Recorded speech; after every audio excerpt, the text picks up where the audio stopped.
back, everybody, to this bonus episode for Drunk Bible Study, episode 111. Wow. Where we got some political intrigue between Absalom's coup against David, even after David, I guess, finally kissed him after not letting him see his face for several years. I wonder if that's the point. That's like why he decided to stage this coup. Oh, so many years of not being kissed. Yeah, never been kissed.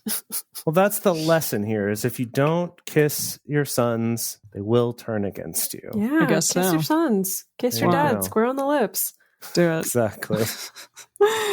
Yeah, well, okay. In the middle of all of this, there was just like this very brief mention of this guy, Ittai, where was he? Gittite. Ittai the Gittite. And did you know that in Japanese, Ittai means it hurts? It means painful. I did not know that. Now I do. So there you go. But I wonder if it's like it hurts for him to be David's friend. No, I think. Gosh, I don't know. Probably does. Yeah, probably does it this time. It might a little bit, but yeah, I read this thing on enduringword.com. Enduringword.com. Enduring. Oh, I see. Yeah, I thought you said endearing word. No, enduring. It endures. Yeah. And it's like, it says this, it says, when times were good, King David had plenty of friends. Everyone wanted to spend time with the wise and successful king. Being close to David meant being close to a winner. Wow. But when times were bad, David found out who his true friends were. The bad times came from his own son, Absalom, who cleverly plotted to overthrow his father's government. And when Absalom made his move, he quickly found success, and David had to escape Jerusalem, fearing for his life. So, yeah, many of his previous friends abandoned him and pledged their allegiance to Absalom, but some of David's friends shined brighter than ever. One of those shining lights was Ittai the Gittite.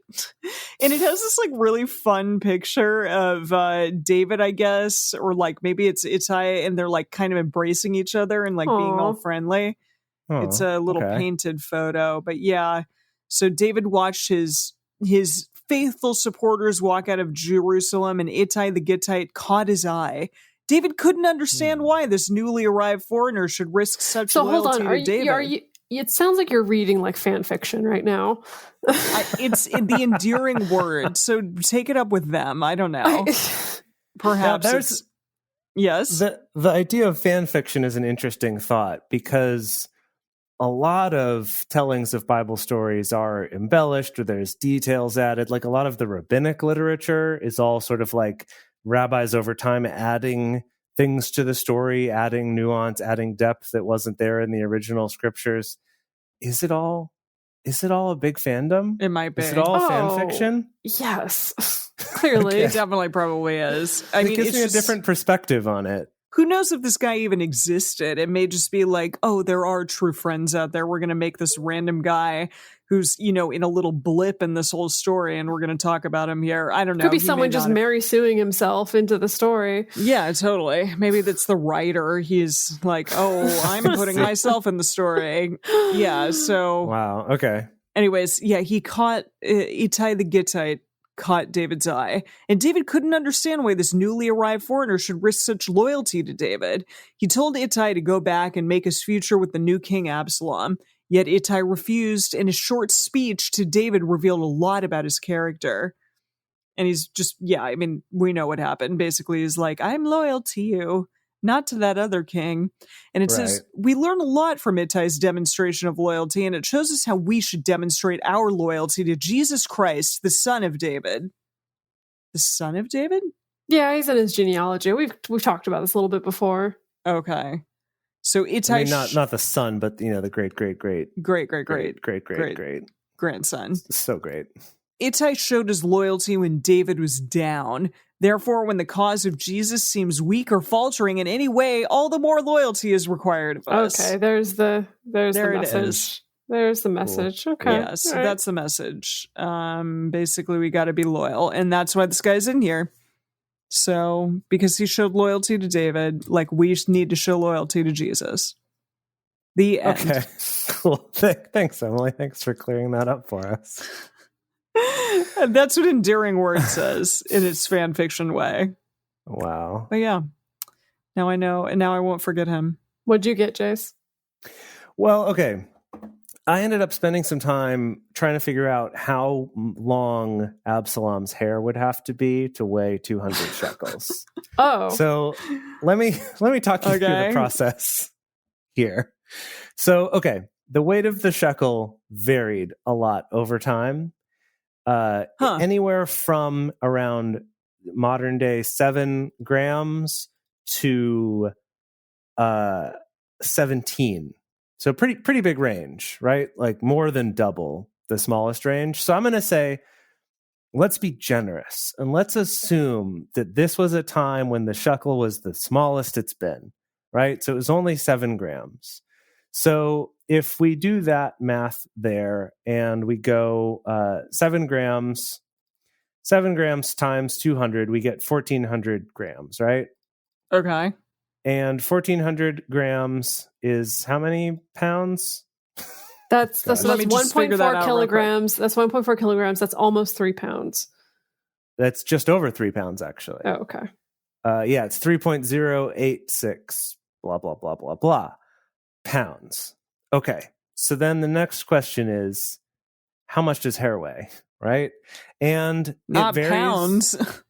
It varies by thickness and things like that. And I found answers ranging anywhere from like a full head of hair, not even coming in at 1 pound, being more like half a pound, to some saying that the world record for the longest hair in the world, that record holder would have had hair that weighed somewhere in the like 1.5 pounds-ish range. Okay. So Absalom had to have so much hair. So very much hair. Yeah, they said the longest hair on record is 120 centimeters. So 120 centimeters is 47 inches. That's almost 4 feet. 4 feet.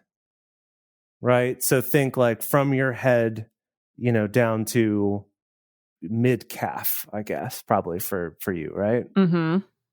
So I ended up finding this random article that was asking the question, how much does Rapunzel's hair weigh? Okay. Okay, cool. Yeah, because like we all know how much hair she had. Right. I don't know. Well, it had to be long enough to go down from the tower, right? Mm-hmm. So this person went to the most reliable source, which is, of course, the animators of Tangled. Oh, okay. And their answer was 70 feet in the scale of their That's thing, ridiculous. Right? Goodness. Which is wild, right? Which is 70 feet. And basically doing some calculations based on the average number of strands of hair on a person's head and things like that, they end up getting 10.4 pounds or 4,200 grams, which, remember, Absalom's at 3,000, right? Or no, I'm sorry, 1,400. So basically his hair was going to be roughly a third the length of Rapunzel's, which still brings it in at like 14 feet. Or something. Yeah. Or no, what, 20 feet? No, more than 20 feet, like 23 feet. So anyway, every year, Absalom grew roughly 23 feet of hair, according to my rough calculations based on other calculations by a lot of people on the internet. Wow. That's a ton. So I will preview the fact that this is not the last that we're going to hear of Absalom's hair playing a role in the story. Really? Yes, because I also looked up a little bit of stuff of Absalom's hair, and it's going to come back. It's going to come back to haunt us like a Japanese horror story. Does David lock him in a tower with no doors, and that's how a prince comes up and frees him? I love it. Not quite, but it is instrumental, so you can look forward to that. I was also going to look up more about this whole situation with Absalom and the concubines, but we are also going to get more of that story as well. So I'm going to hold off on that for now. So this is not the end of the story of Absalom. We got much to look forward to next week.